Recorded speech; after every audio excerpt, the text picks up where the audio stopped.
A ver, lo fundamental es que ustedes manejen semiología, semiología de funciones psíquicas. Bueno, como ustedes saben, en injuria vemos todo lo que tiene que ver con la vulnerabilidad, pero por suerte los humanos también tenemos otra parte que la van a ver en defensa, que es la resiliencia, ¿cierto? O sea, salir fortalecido de situaciones adversas. Esto es un equilibrio inestable, como todo el humano, entre la vulnerabilidad y la resiliencia.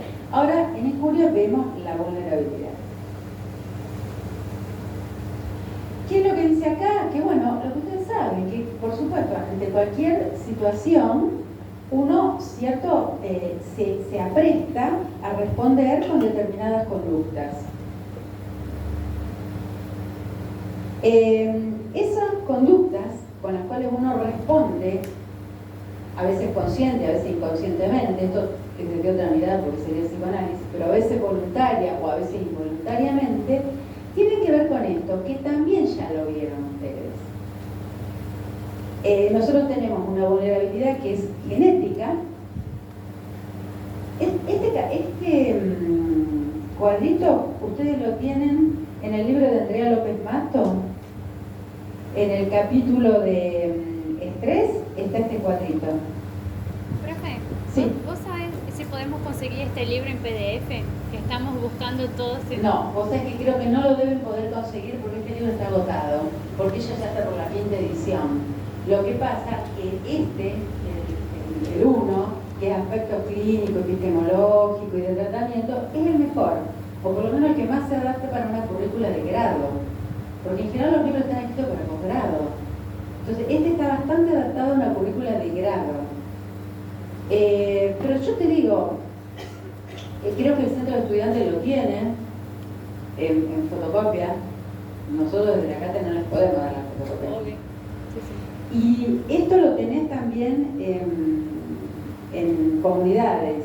Ahora, por ejemplo, el capítulo de signos, síntomas y síndrome, que es el de semiología, ese tendrían que tratar de conseguirlo.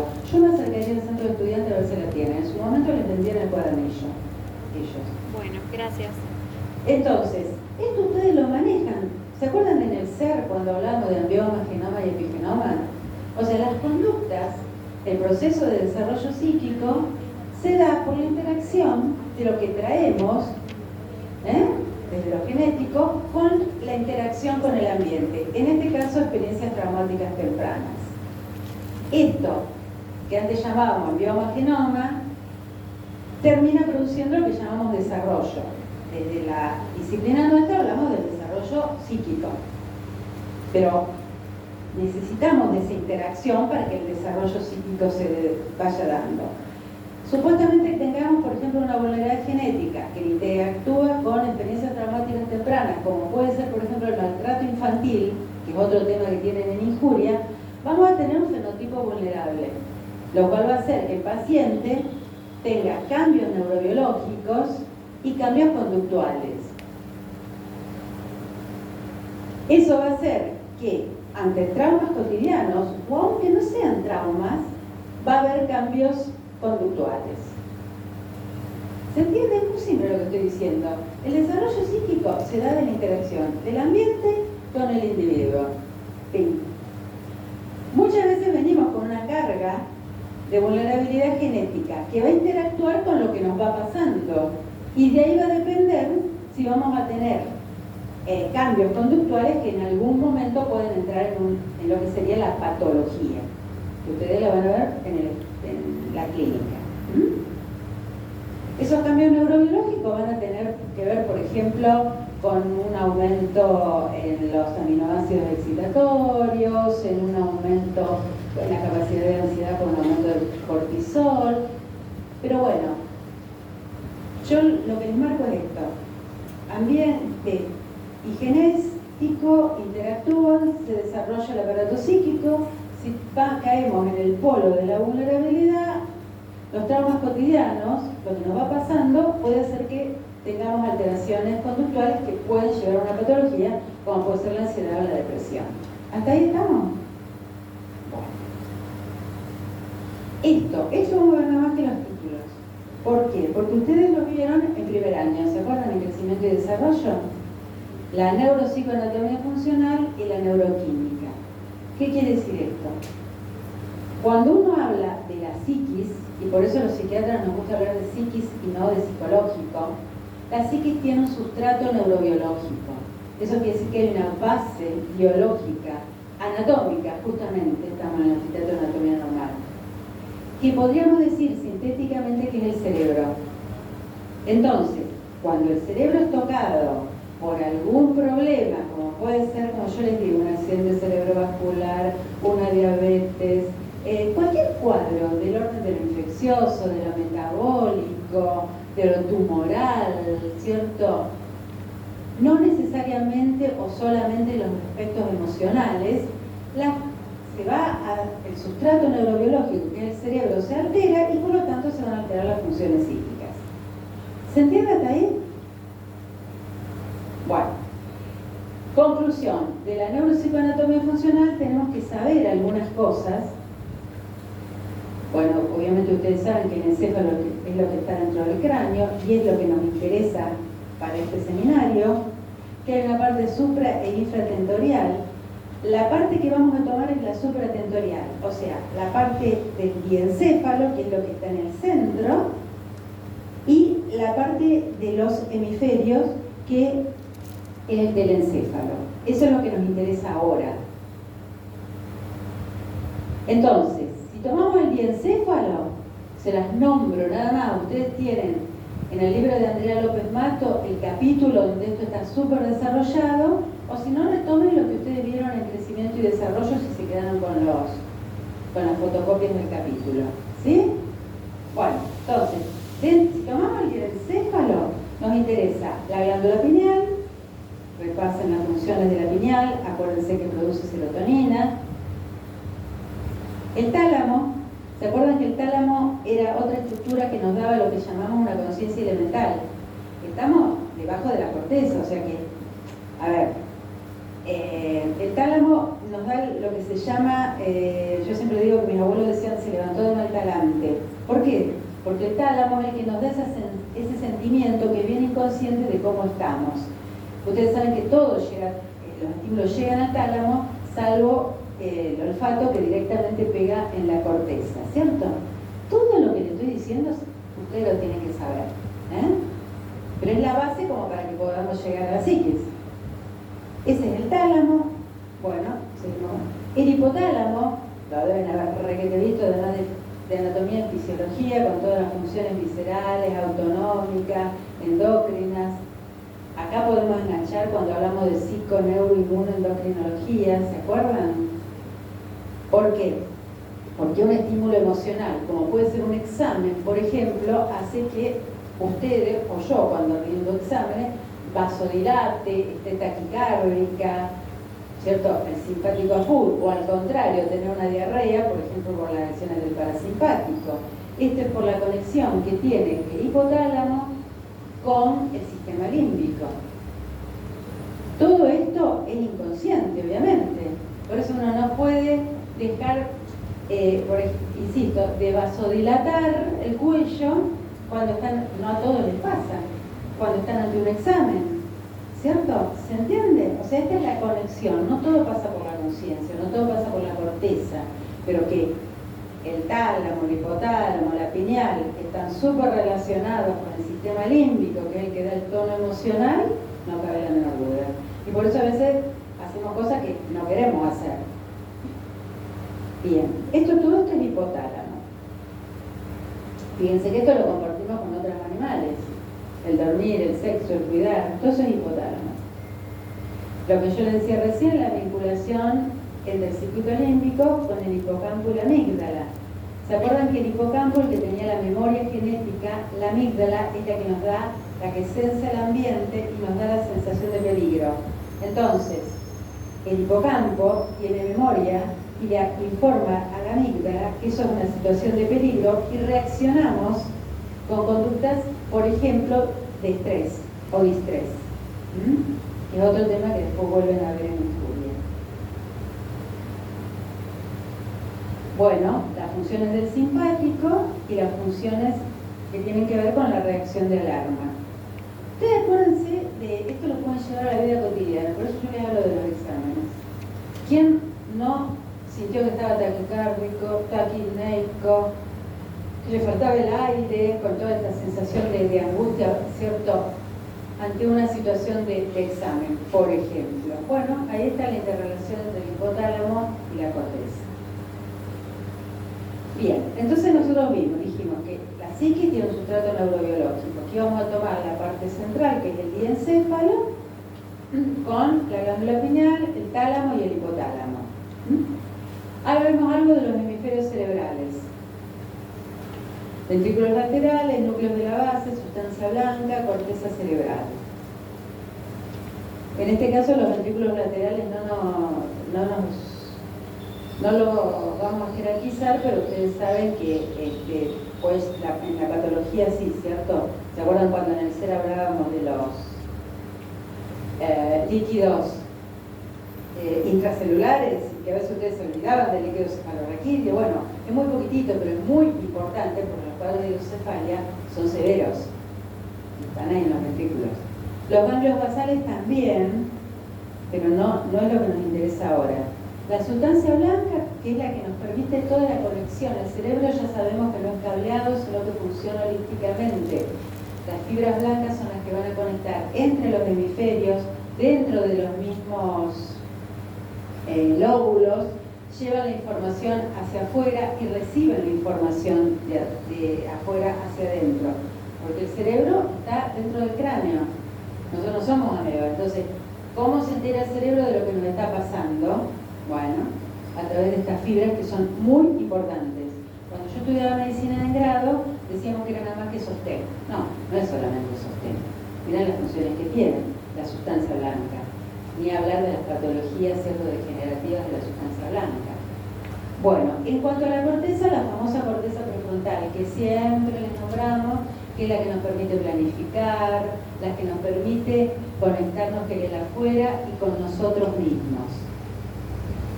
Insisto, yo todo se lo doy rápido, porque ustedes todo lo tienen. El capítulo de neuroanatomía funcional de Andrea López Marco.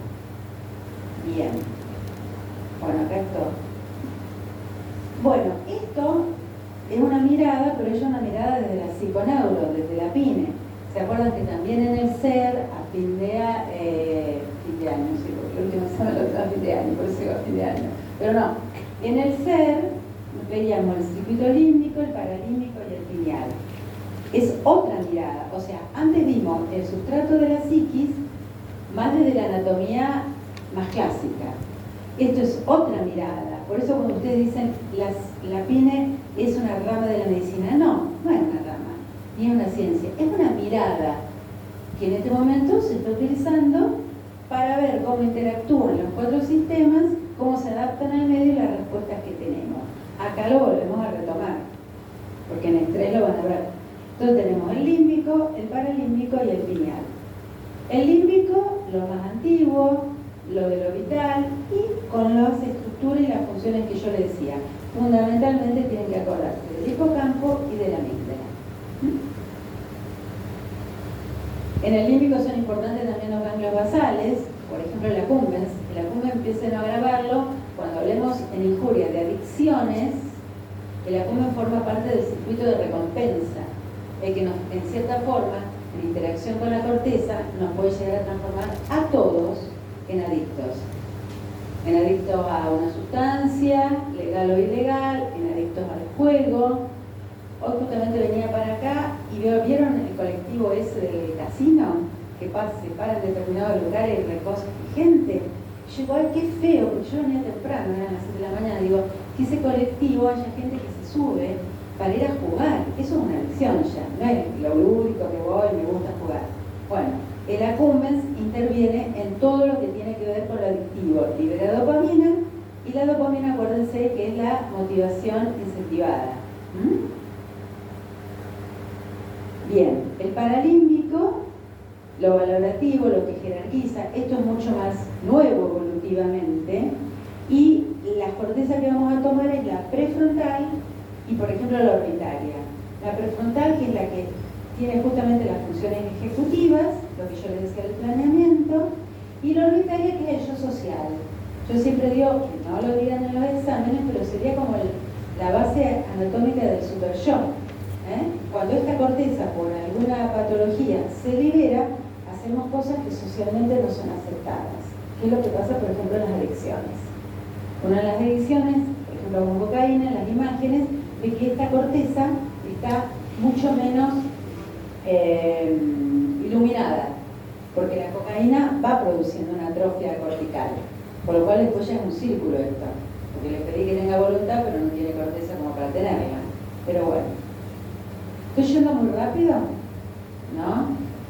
Yo porque sé que esto es largo, nos interesa el final y no quiero que se vayan o se duerman antes, por lo menos. Bueno, y además, insisto, esto lo tiene la bibliografía. La pineal, lo que hablamos recién, la famosa que produce melatonina, ¿cierto? La que nos permite intervenir en el ritmo sueño-vigilia, pero además es importante porque produce melatonina. Por eso los trastornos del sueño pueden producir cuadros depresivos. Pasa que esto de la psiconeuroanatomía queda como muy aislado si uno no le hace alguna pequeña conexión con la clínica. Les aseguro que esto es sintético, no es que le estamos haciendo estudios de más. Bueno, eso tiene que ver entonces con el sustrato neurobiológico de lo que llamamos psiquis, que interacción con el ambiente va a producir el desarrollo psíquico. Vamos 2 minutitos para la neurotransmisión, 2 minutitos. Bueno, esto ustedes lo saben, hay una comunicación intercelular, química, no química y la plasticidad neuronal, que ya lo vimos en el ser. ¿Qué es la plasticidad neuronal? Es justamente lo que permite que ante estímulos, tanto estructural como funcionalmente, el sistema nervioso se modifique. Eso es lo que nos permite adaptarnos. Si no tuviéramos esta plasticidad neuronal, que obviamente la vamos perdiendo con la edad, no podríamos adaptarnos.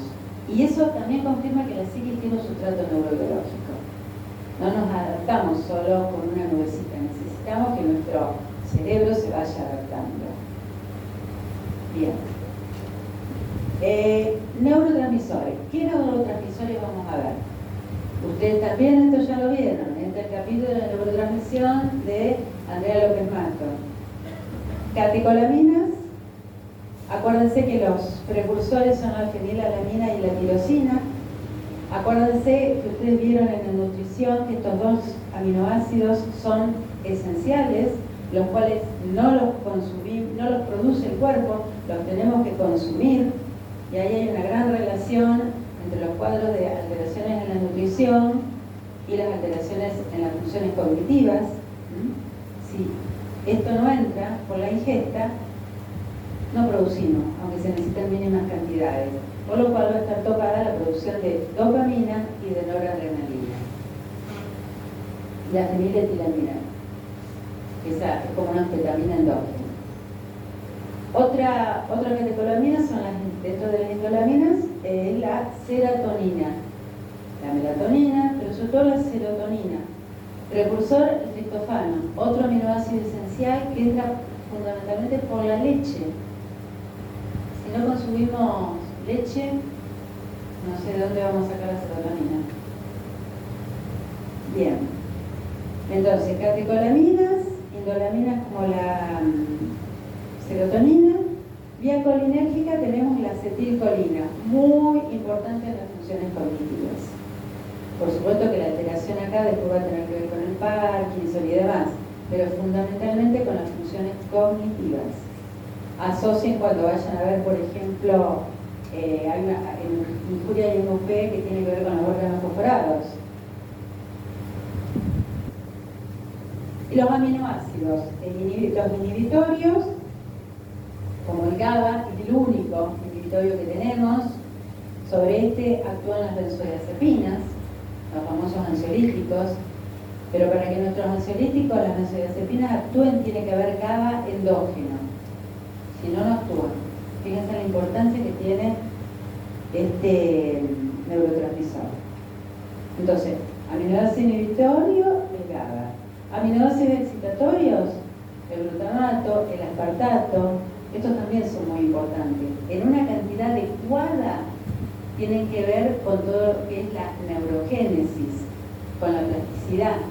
pero en cantidades excesivas son tóxicos y producen muerte neuronal.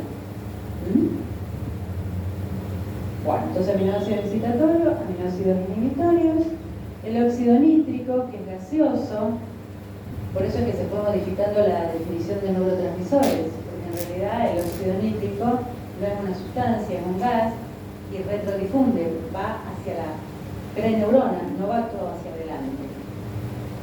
Muy importante también en la neuroplasticidad de la memoria. Bueno, esto ustedes lo manejan. ¿Qué pasa con esos mensajeros intracelulares? Fíjense, transducción, transcripción, traducción. ¿Por qué esto lo volvemos a recordar?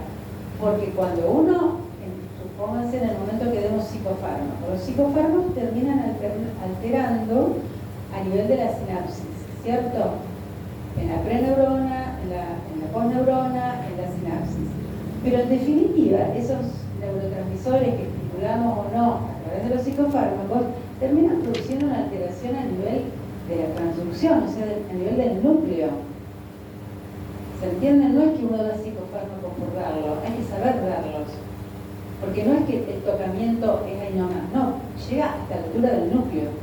Tal es así que cuando uno, por ejemplo, da un antidepresivo, como los GIRS, los inhibidores de la recaptación de serotonina, como la sertralina, todo esto que están tan de moda ahora, porque uno, si lo da al paciente en un cuadro, por ejemplo, depresivo o ansioso, y le dice, vas a tener que esperar como 3-4 semanas para que haga el efecto antidepresivo. Primero lo que hace es disminuir la ansiedad. ¿Por qué? Porque necesita ese tiempo para producir la alteración dentro del núcleo y modificar la síntesis de proteína. ¿Se entiende? Bueno. Profe. Sí. ¿Por qué comienzan a darse, por ejemplo, los antidepresivos en dosis baja y después va aumentando? Hay como, o sea, por... Sí, eso ustedes lo van a ver en la clínica, ¿cierto? Pero eso se llama titulación. Los psiquiatras infantos juveniles, nosotros somos una cátedra de psiquiatras infantos juveniles, para nosotros es fundamental. A lo mejor en adultos no lo hacen tanto, pero nosotros empezamos con dosis bajas y porque en los chicos y en los adolescentes uno va a dar la dosis mínima, pero que sea eficaz. No vale de nada, por lo menos en la Argentina, en Estados Unidos no están así. Tirarle con una bomba, tirarle con la dosis más alta, si vos con menos dosis, el paciente te puede responder, porque también es una cuestión idiosincrática. Eso lo va a ir viendo con la clínica. Pero de todas formas, lo que yo les decía de los IRS es que, por más que vos empecés con una dosis baja y vas titulando, vos tenés que saber que tenés que esperar por lo menos 3-4 semanas para que haga el efecto buscado, que no tenés que cambiarlo enseguida, porque hay veces que, por ahí hay gente que lo tiene tanta experiencia y los laboratorios que te van empujando, vos cambiás, no tenés que cambiarlo, esperá, o sea, hay que dar la dosis adecuada, hay que esperar el tiempo adecuado para que haga el efecto, porque si no vas a estar quemando medicación que después a lo mejor te puede servir, es como pasa con los antibióticos, ¿cierto? Bueno, dentro de los neurotransmisores, les cuento rápido, esto ustedes ya lo saben, pero recordamos las funciones para la salud mental, para los aspectos psíquicos. ¿Se acuerdan que la noradrenalina tenía que ver con la motivación, pero con la motivación no incentivada? Es la que actúa ante la alerta que nos da, por ejemplo, un cuadro como el estrés. Largamos noradrenalina. Ustedes muchas veces dicen, y nos pasa todo, por ejemplo, cuando vamos de viaje, que uno viene manejando y viene tenso y con toda la noradrenalina, menos mal que la tenemos arriba. Después hay que bajar, y eso lleva un tiempo. Entonces, la noradrenalina, motivación no incentivada. La dopamina, en cambio, es un neurotransmisor que tiene que ver con la motivación incentivada. Por eso es como yo les decía, interviene en las adicciones. Todo lo que me va a dar placer lo voy a repetir. Básico para ser adicto a algo, al chocolate, a lo que ustedes quieran. Todos tenemos una estructura que es el circuito de recompensa, como les decía, por lo cual podemos llegar a ser adictos al juego, a una sustancia, a lo que fuera. La sustancia que se libera en esa sinapsis es la dopamina. Serotonina. Esta es la que resetea, la que detiene las acciones. Por ejemplo, la serotonina la van a ver cuando hablemos de agresividad y violencia. El neurotransmisor que fundamentalmente está comprometido, y por eso cuando uno tiene que medicar la violencia termina dando IRS, o sea, inhibidor de la recaptación de serotonina. Bueno, la acetilcolina, lo que yo les decía, a nosotros nos interesa sobre todo lo que tiene que ver con la cognición, y dentro de la cognición con una función que es la memoria, y con la timia, que es el estado de ánimo. Por eso en los cuadros de depresión muchas veces están alteradas la acetilcolina. El GABA, yo ya les contaba, inhibidor, interviene en las funciones cognitivas, también se usa como anticonvulsivo, eso los neurólogos lo dan mucho, muy relajante. Y los estimulantes son los aminoácidos excitatorios y el óxido nítrico, que intervienen en la neuroplasticidad en cantidades adecuadas, como les decía, y la excitoxicidad cuando es excesiva la cantidad. Porque, a ver, el estrés, ustedes saben, vieron algún trabajo, lo van a volver ahora a ver en la injuria, es un mecanismo adaptativo. ¿Cuándo se transforma en alto patológico? Cuando vamos al distrés. O porque por la intensidad tenemos un estrés agudo, o porque crónicamente no podemos vivir permanentemente en alerta. Ese es el punto. ¿Se entiende? Porque esa alerta nos termina quemando el cerebro. El famoso burnout de los médicos, que quiere decir cerebro quemado, es eso. ¿Se entiende? Bien. Esto es lo que yo les decía, con la neuroplasticidad y el neurodesarrollo. Wow. Esto fue un repaso del sustrato anatómico y funcional de la psiquis. Y vimos que en el desarrollo psíquico se da la interacción entre el individuo y el afuera, lo que vieron en el ser. Bueno, pero ustedes inician el ciclo de prevención. Podemos definir la prevención, en esencia la prevención es evitar la enfermedad. Ya nos dejamos la promoción, vamos a la prevención. Entonces, en esencia prevención es evitar la enfermedad. Pero en salud mental hay distintas definiciones. Esta es una. Ustedes también vieron la definición de salud mental del ser, que a mí me gusta mucho, ese equilibrio inestable entre los elementos constitutivos del individuo en sociedad. Acá tenemos otra, ajuste con conformidad a los modos deseables de vida, alcanzando niveles de comprensión y madurez para el medio psicosocial en que vive y en el área social, comprendiendo y resolviendo conflictos de convivencia con sus semejantes. Este es de la OMS. A mí personalmente me gusta más esto. Bienestar psíquico o equilibrio emocional que capacita para actuar en forma socialmente cooperativa y productiva con especial consideración a lo vincular. Esto para mí es la salud mental. Un equilibrio inestable no quiere decir que si tenemos salud mental vamos a ser felices. No, no son sinónimos. Es un equilibrio inestable que para actuar en formas sociales, aceptables, ¿cierto? Con una especial consideración a lo vincular. Eso quiere decir del individuo en sociedad. Por eso yo les digo lo que dice Gary, esto de el individuo con sus conflictos en sociedad. Porque la salud mental es una interdisciplina que la forman un montón de disciplinas, entre ellas la psiquiatría, la psicología, bueno, un montón. Pero en definitiva, ¿qué es lo esencial? El individuo en sociedad, de esa interacción. Eso es salud mental en definitiva. ¿Se entiende? Bueno. Bien. Vamos a injuria. ¿Qué es la injuria? Ustedes en el capítulo, perdón, no en el capítulo, en la UP1 tienen injurias, y entre ellas la injuria psíquica. Un tema que les cuesta. Yo no sé por qué, pero les cuesta. Yo, cuando empecé a dar este seminario hace un montón, busqué la definición de injuria en el diccionario. El diccionario dice que la injuria es algo que le puede producir daño a una cosa. Entonces, si hablamos de injuria psíquica, la cosa a la que le vamos a producir daño, ¿cuál va a ser? La psiquis. Bien. ¿Y quién es ese algo? Ese algo, como yo les decía hace un rato, no son solo los factores factores emocionales, sino también cuando se ve ese cerebro afectado por cuadros infecciosos, como una meningitis, como nos pasa a nosotros en psiquiatría infanto-juvenil, un chiquito que tuvo una meningitis que termina teniendo una discapacidad intelectual.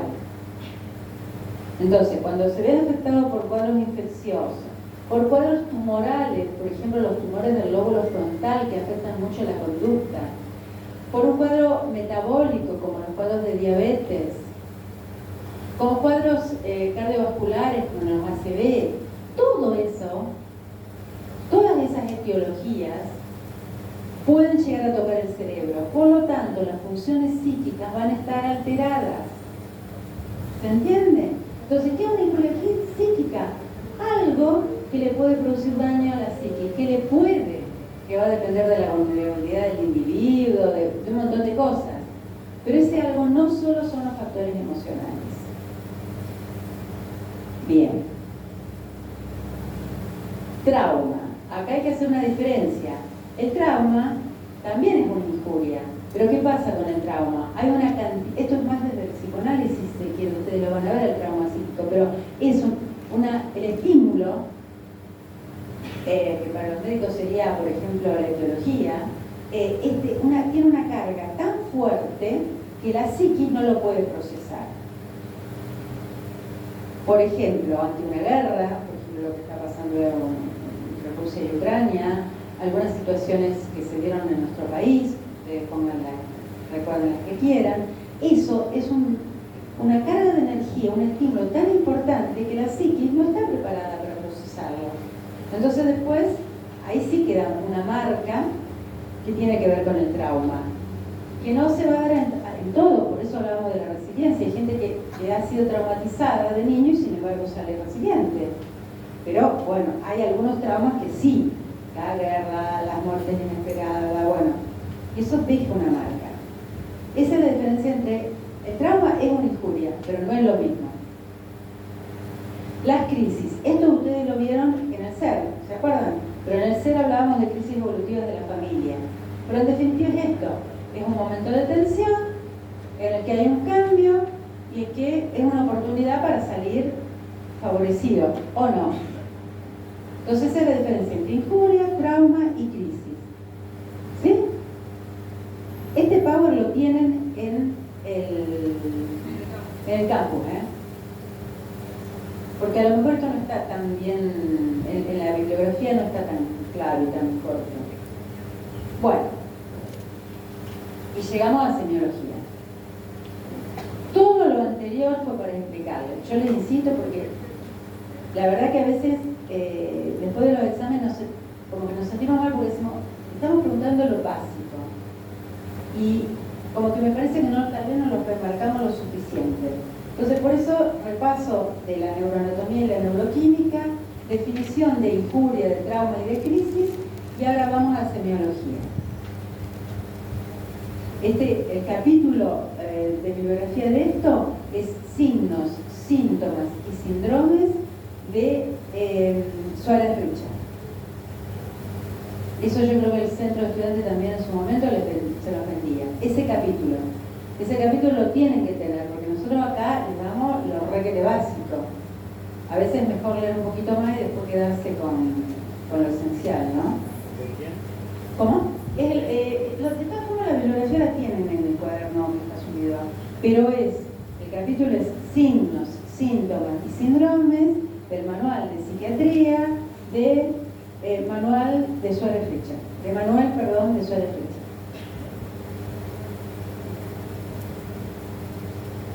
Ese capítulo les va a servir después para pediatría también, para la clínica. Bueno, semiología. Entonces, ¿qué quiere decir esto? Ustedes saben que la semiología es el arte de recabar datos. Bueno, acá sería el arte de recabar datos de los aspectos psíquicos, que no tiene solo, le insisto, ustedes dicen, y esto no es demencia, chicos, no es que repita, pero lo repito a propósito. Ustedes tienen que poder recabar datos de su paciente que tienen que ver con los aspectos psíquicos, simplemente en una historia clínica. Aunque no sea de la especialidad, la que nosotros utilizamos no tiene que ver con la que ustedes están aprendiendo ahora en psicología.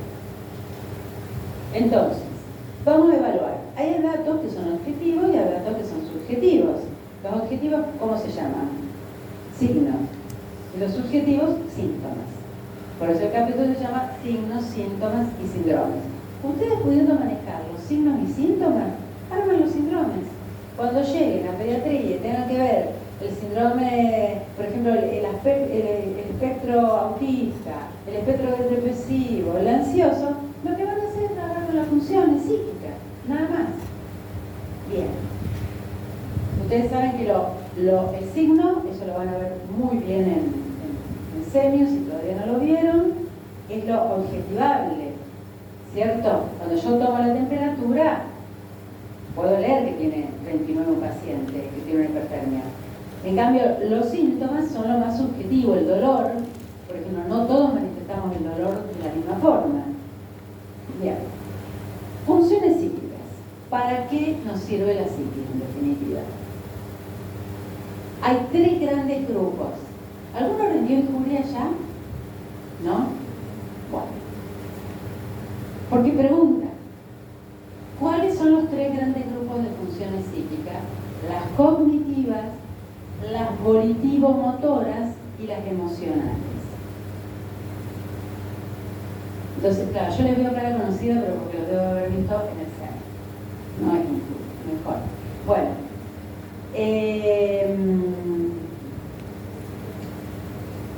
Cognitivas, volitivas, motoras y emocionales. En el libro, en el de Suárez Richa, va a decir volitivas, pero es mejor decirle volitivo-motoras y ya les explico por qué. ¿Se entiende? Entonces, cognitivas. Las cognitivas, ¿cómo pueden ser? Básicas o superiores. ¿Cuáles son las básicas? Atención, senso, percepción y memoria. Ustedes tienen que poder definirlas. Acá no están definidas, pero sí están en el texto. De todas formas, yo les digo, ¿qué es la atención? La atención quiere decir focalizar la conciencia en un objeto externo. Ustedes ahora y yo estamos tratando de hacer eso. De focalizarlo, en este caso, en el power. ¿Qué es la sensopercepción? Es cómo entra la información a través de los sentidos al cerebro que la procesa. ¿Qué es la memoria? La memoria implica un proceso de fijación del contenido, de retención y de vocación. Es lo que ustedes hacen en el examen. Ustedes tienen que haber fijado el contenido, retenerlo y después poder evocarlo cuando, por ejemplo, les preguntamos cuáles son las funciones cognitivas básicas. La memoria se altera en alguno de esos procesos, a veces no en todos. ¿Se entiende? Entonces, pongámonos de acuerdo. Funciones cognitivas básicas, atención, sensopercepción y memoria. Tienen que poder definirlas. Alteraciones, porque estamos en signos y síntomas. Todas las funciones psíquicas se van a alterar en cantidad y en calidad. En cantidad, en más o en menos. ¿Qué es lo normal? Lo EU. Por ejemplo, si vamos a atención, la euprosexia sería lo normal. Pueden ser alteradas por aumento, la hiperprosexia, para abajo, la hipoprosexia. Hay cuadros que tienen estas alteraciones, pero ahora no es lo que tenemos que ver. Y en cantidad, por ejemplo, en la atención, la disprosexia. La disprosexia es un aumento de la atención espontánea sobre la voluntaria. Por ejemplo, esos cuadros de chiquitos hiperkinéticos que les cuesta mucho prestar la atención voluntaria. Por eso nosotros sabemos que ustedes cuántos minutos pueden estar escuchando esto, 45 minutos. Después uno vuela. Entonces, pero por eso, graben las cognitivas básicas, atención, sensopercepción y memoria. Se alteran todas las funciones, se van a alterar en cantidad y en calidad. Pero lo interesante de estas funciones cognitivas básicas, otra pregunta examen. Cuando uno dice paciente lúcido, ubicado en tiempo y espacio, ¿qué funciones psíquicas está evaluando? Las cognitivas básicas. Uno va a evaluar atención, sensopercepción y memoria. Para poner que tu paciente está lúcido, ubicado en tiempo y espacio, que hasta tiene un valor legal. Porque uno está diciendo que ese paciente es consciente. Entonces, ¿qué evaluó? Atención, sensopercepción y memoria. ¿Cómo la evaluó? Bueno, si estás pudiendo hacer una historia clínica, simplemente preguntándole los datos personales. Cuando vos le preguntás al paciente cómo se llama, cuándo nació, si sabe dónde está, si estudia o trabaja, y te contesta adecuadamente, quiere decir que la atención, la sensopercepción y la memoria la conserva. ¿Se entiende? No es necesario que ustedes digan, voy a evaluar funciones cognitivas básicas. Pero sí tienen que saber que las tienen que evaluar. Bueno, vamos a las cognitivas superiores. Las superiores son superiores, pero necesitan de las inferiores, de las básicas, porque si no, no pueden armar las superiores. Yo cometí un error, por ejemplo, porque dije inferiores. Muchas veces ustedes dicen inferior y superior. En realidad no está bien dicho inferior, hay que decir básica. Lo básico es la base. Para que se desarrollen las superiores necesitamos la base, que son las básicas. ¿Cuáles son las superiores? La ideación y el pensamiento de la ideación. El juicio, que es relacionar conceptos. Si yo digo, esto es una mesa de color negro, es un juicio. La deducción. El pensamiento es como yo les decía, se aumenta en cantidad. La eusiquia sería lo normal, o si no, la taquipsiquia en más o la bradipsiquia en menos. Esto lo tienen también, pero de todas formas, esto va a formar parte después de distintos cuadros. Por ejemplo, la logorrea, como el pensamiento se traduce generalmente a través del lenguaje, aunque alguien que no hable también tiene pensamiento, pero generalmente nosotros los médicos lo hablamos a través del lenguaje. Cuando vos tenés, por ejemplo, un paciente con una logorrea, o sea, que habla mucho, quiere decir que su pensamiento está muy acelerado. Eso puede pasar, por ejemplo, en un cuadro de manía, eso puede pasar en un cuadro de intoxicación. Bien. También hay desórdenes de la forma del pensamiento, como las fugas de idea, la laxitud, esos pacientes que empiezan hablando de una cosa y terminan con otra. Eso también pasa en los cuadros de demencia, por ejemplo. Los desórdenes del contenido, por ejemplo, las obsesiones y compulsiones. La compulsión, que lo vamos a ver en las adicciones, la obsesión es la idea fija. Y la compulsión es el acto.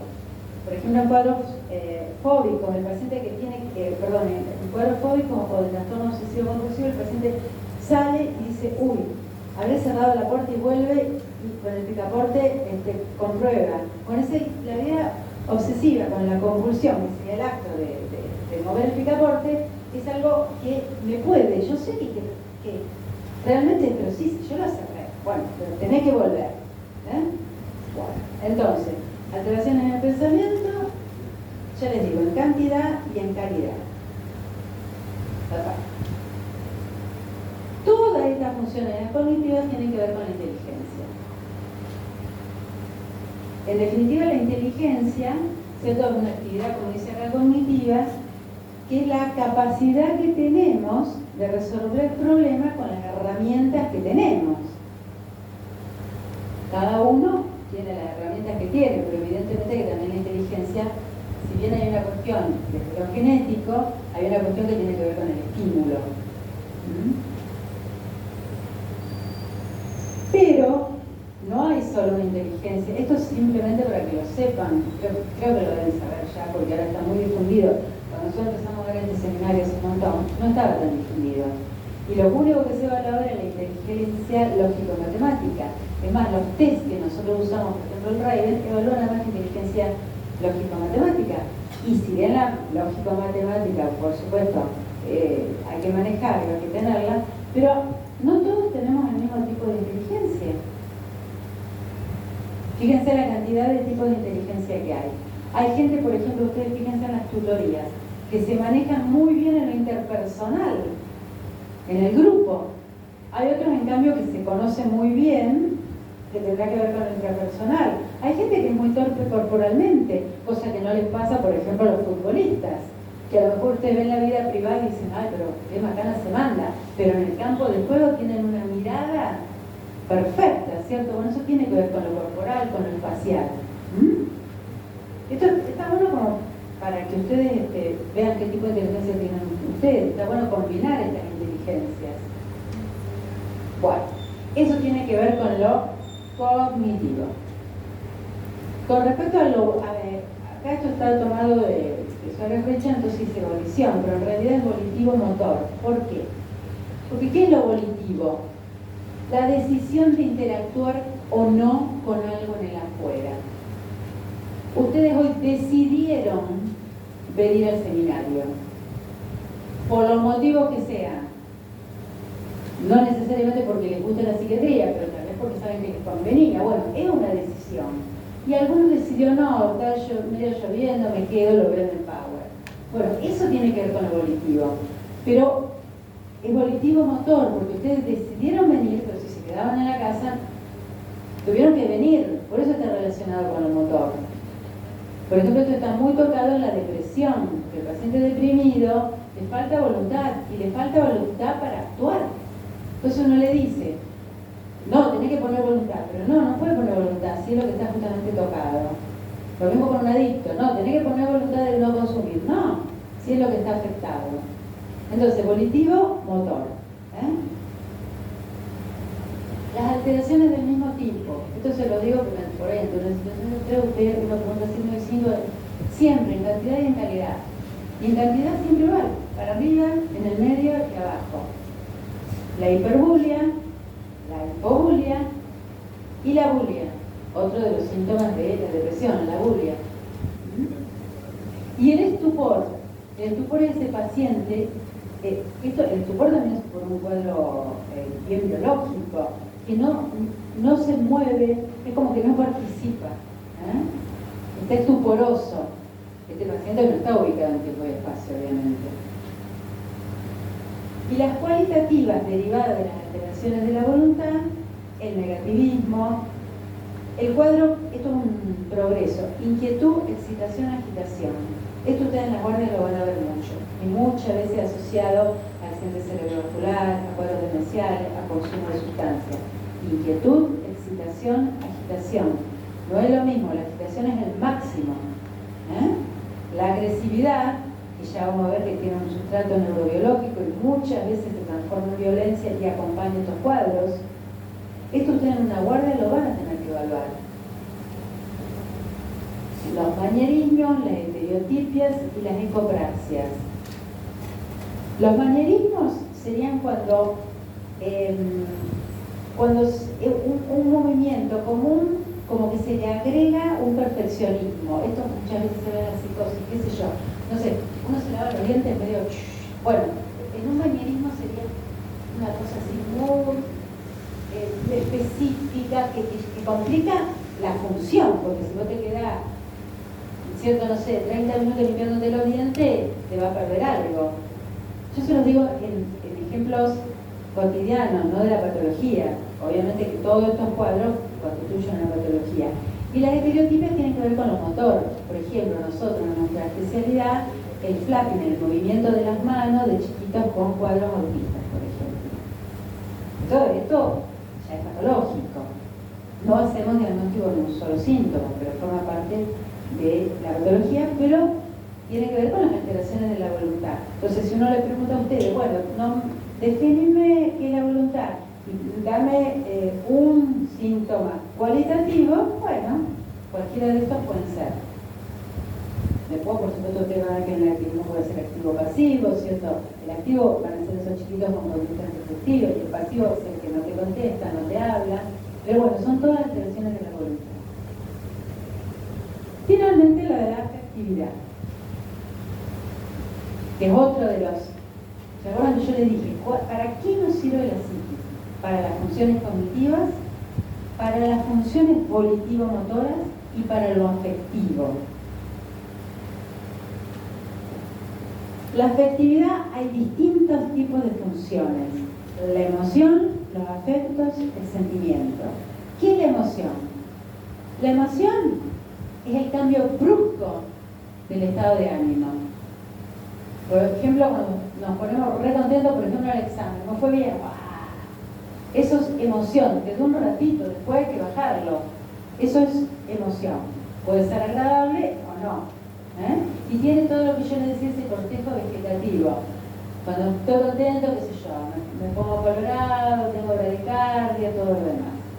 En cuanto a los afectos, el afecto es algo más estable. Nosotros solemos decir, sería como el enamoramiento, es algo más estable. Ustedes, si lo ven desde la emoción, pongan el nombre que quieran en este aspecto, ¿cierto? Pero el enamoramiento tiene que ver con el afecto, un cambio más estable en el humor. También puede ser en positivo o negativo, porque por ejemplo una depresión tenemos un afecto bajo. En cambio en una manía el afecto está alto. Y los sentimientos son estados pasivos. Esto que yo les decía, por ejemplo, del talante. Me levanté triste, no sé por qué sé yo, está lloviendo y a mí me pone mala lluvia. Pero todo esto, la emoción, los afectos, los sentimientos, después van a ver que están muy alterados en cuadros del trastorno del estado de ánimo. Bien, síntomas afectivos. La otra era la función, estos son los síntomas. La tristeza, un sentimiento displacentero, no es patológico, sí cuando se lleva una melancolía, por ejemplo. La euforia, ¿no? Polarizamos, como yo les decía, por ejemplo, en el caso de manía, en todo lo placentero, pero es tan placentero que por empezar el paciente, por ejemplo, en los cuadros maníacos depresivos ni siquiera quiere concurrir al médico y puede llegar, como se siente todopoderoso, compra campos, se tira de una ventana, total, bueno. O sea que uno dice, pero sí, pero se transforma en una patología, un cuadro de euforia. Y la angustia. Ustedes tienen que saber definir angustia y ansiedad. Ansiedad es mental, es una espera inquieta. Sé que hay algo que me da miedo, pero no sé de dónde viene. Eso, ansiedad es mental. Cuando lo pongo en el cuerpo, es angustia. Cuando somatizo, cuando lo van a ver en defensa. Cuando lo pongo en el cuerpo, cuando me duele el pecho, cuando tengo dolor a nivel de la zona del epigastrio, eso es angustia. Muchas veces van a tener que hacer diagnóstico diferencial con angina de pecho o un infarto. Entonces, síntomas afectivos, tristeza, euforia, angustia. Bueno. Eso es lo que le llaman el síndrome del corazón roto. Esa es la diferencia. El síndrome del corazón roto. El otro día vi una película justamente que hablaban del síndrome del corazón roto. Sí, en realidad los médicos no hablamos del síndrome del corazón roto, pero en la película hablaban del síndrome del corazón roto. Ay, no me acuerdo cómo se llamaba la película. Creo que era Almodóvar, me parece. Bueno, la cuestión que una persona que se muere porque recibe un mensajito de que el amante no iba a ir a la reunión. Entonces tenía una vulnerabilidad cardíaca y se muere. Y ellos ahí le dicen síndrome del corazón roto. En realidad nosotros no hablamos del síndrome del corazón roto, pero hablamos más bien de una precordialgia que tiene un sustrato de angustia. Pero en el momento tienen que, yo siempre me acuerdo, una de las guardias pilar de año me llama el enfermero de noche para decirme que hay un paciente con una precordialgia que está internado en el San Peña.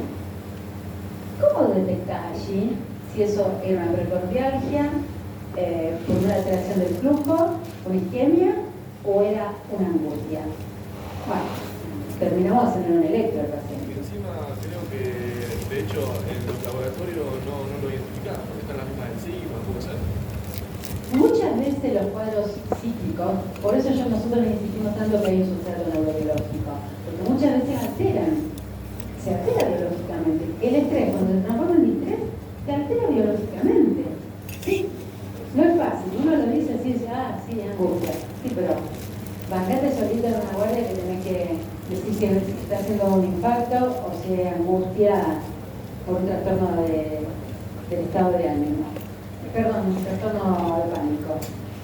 Pero bueno, por ahora, levantemos síntomas y signos.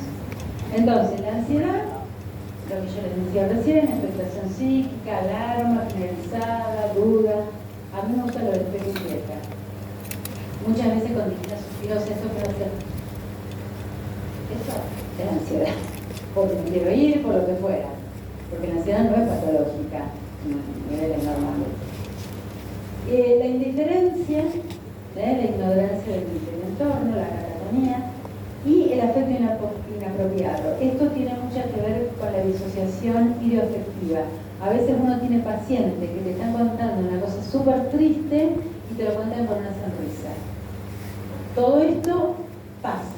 Esto es semiología pura y va a estar bueno cuando ustedes empiecen a hacer, no sé si ya están, recién empezaron injuria, ¿no? O sea, bueno, ustedes cuando vean injuria, cuando lo llegan a hacer los talleres de CEL, el laboratorio y demás, traten de pesquisar también lo de salud mental.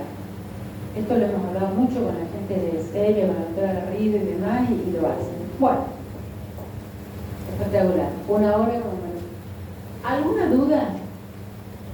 Bueno, yo sé que ustedes recién empiezan, recién están viendo. Cuando tengan dudas, salvo que haya exámenes, nosotros en la cátedra, los que damos consultas para tercero, tomamos en segundo y en tercero. O sea, cuando hay examen de segundo y tercero, no damos consulta. Si no, yo los viernes 8:30, el doctor García Herrera los lunes 7:30, la doctora Caraballo el viernes a las 10, estamos.